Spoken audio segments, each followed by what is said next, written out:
दोस्तों, हम आज इस वीडियो में नाम स्मरण करने का महत्व बताएंगे। नाम स्मरण करने से क्या लाभ होता है। आजकल हमारा जीवन इतना व्यस्त हो गया है कि हमें भजन, ध्यान एवं जप के लिए हमारे पास समय नहीं होता।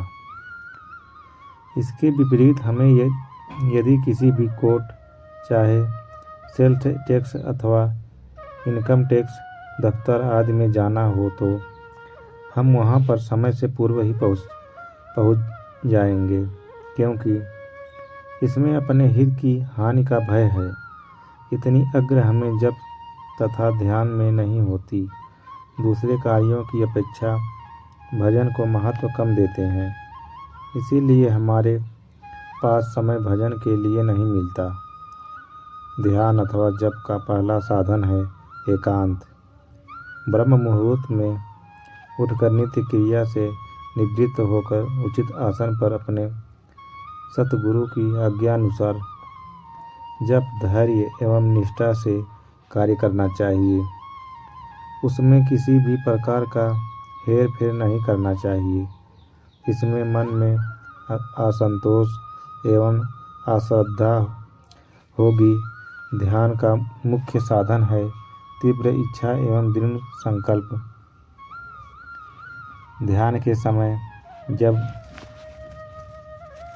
मन बाहर के विषयों में चिंतन करे, तब मन का निरीक्षण करके उसे उस दिशा में मोड़कर ध्यान में लगाना चाहिए।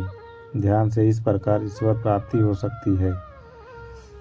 यथा पूजन नियमित रूप से प्रतिदिन करना चाहिए। इससे मन की शुद्धि होती है। मन को एकत्रित करने के लिए मंत्र यथानुसंधान करते हुए झूठे एवं पथ भ्रष्ट करने वाले संकल्पों को तोड़ दें तो निश्चित मन को एकाग्र हो जाएगा। ध्यान नियमित हृदय में ऐसी मूर्ति बनानी चाहिए जो दीर्घकाल तक ज्यों ही त्यों बनी रहे। प्रारंभ में यह कठिन अवश्य है, इसलिए श्री राम जी का मनोहर चित्र पूजन समय पर अपने सामने लगा लेना चाहिए। ध्यान के समय श्री मंत्र राज का जप अवश्य करना चाहिए। मंत्र जप से मन को निपेक्ष तथा चंचलता का नाश होता है एवं आनंद प्राप्त होगा। राम नाम वह ठंडी आग है जो दोषों को जलाती है और गुणों में वृद्धि करती है। जहाँ कहीं कोई काम ना दे, जिसका कोई ना हो, उसके सखा श्री राम नाम है। वे दीन को उसकी इच्छानुसार मुक्त हास्य से देते हैं। नाम स्मरण करने से यदि कोई दोष ना हो, जल्दी फलीभूत होता है। राम नाम जीवन का आधार है। हमारे अंतःकरण के लिए राम नाम के अतिरिक्त और कोई साधन नहीं है। यज्ञ करना अति कठिन है, योग का अभाव है, परंतु कलिकाल में जो केवल राम ही नाम आधारा है, भगवान का श्रद्धापूर्वक नाम लेना चाहिए। भाव कुभाव, आलस्य अथवा प्रेम से नाम स्मरण से द्वादश स्तनों का शुद्धि होती है तथा शरीर सामाजिक अन्य बाधाएं दूर हो जाएंगी। भागवत गीता की 7 ज्ञान की बातें। कर्मयोग। भागवत गीता कर्मयोग के महत्व पर जोर देती है, जिसका अर्थ है कि बिना फल के आसक्त हुए निस्वार्थ भाव से कर्म करना, पुरस्कार या मान्यता की किसी अपेक्षा के बिना अपना कर्तव्य करने पर ध्यान केंद्रित किया जाता है। दूसरा, आत्मा की प्रकृति।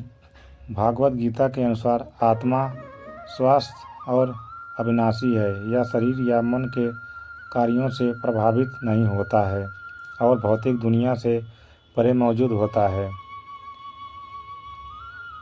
तीसरा, आत्मज्ञान का महत्व। गीता आत्मज्ञान के महत्व पर जोर देती है। इसका अर्थ है स्वयं के वास्तविक स्वरूप को समझना, और यह समझना कि यह शरीर और मन से अलग है। चौथा, धर्म की अवधारणा। धर्म धर्मी व्यवहार और कर्तव्य को संदर्भित करता है।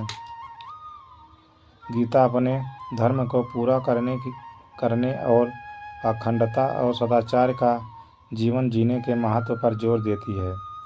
पांचवा, भक्ति योग। भक्ति योग भक्ति और ईश्वर के प्रति समर्पण का मार्ग है।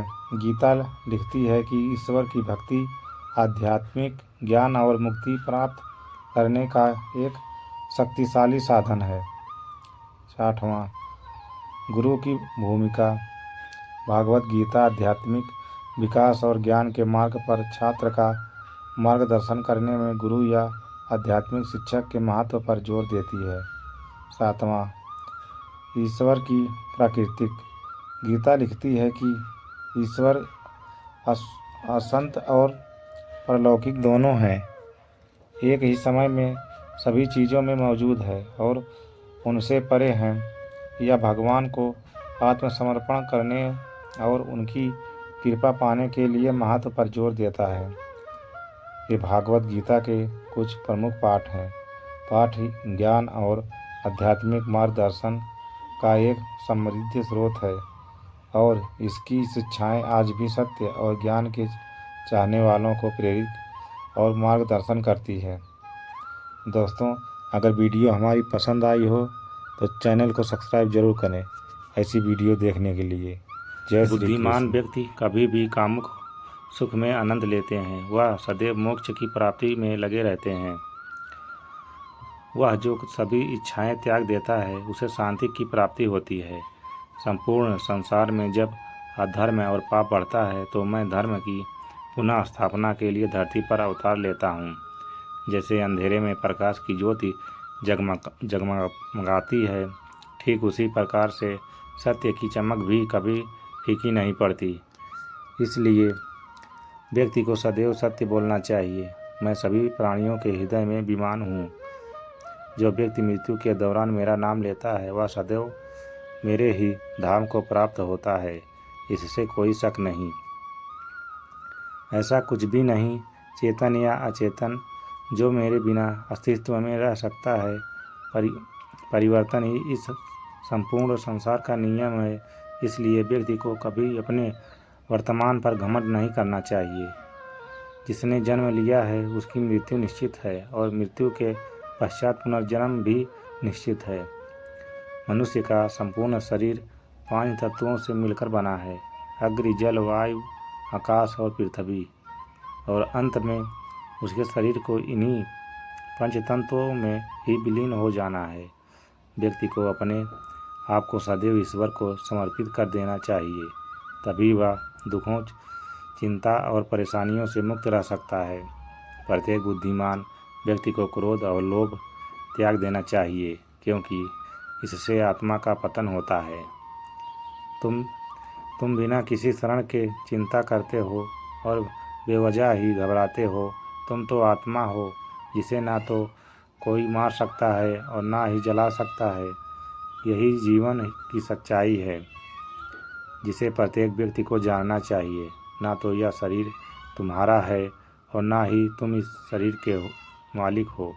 यह शरीर 5 तत्वों से बना है: आग, जल, वायु, पृथ्वी और आकाश। एक दिन यह शरीर इन्हीं 5 तत्वों में विलीन हो जाए।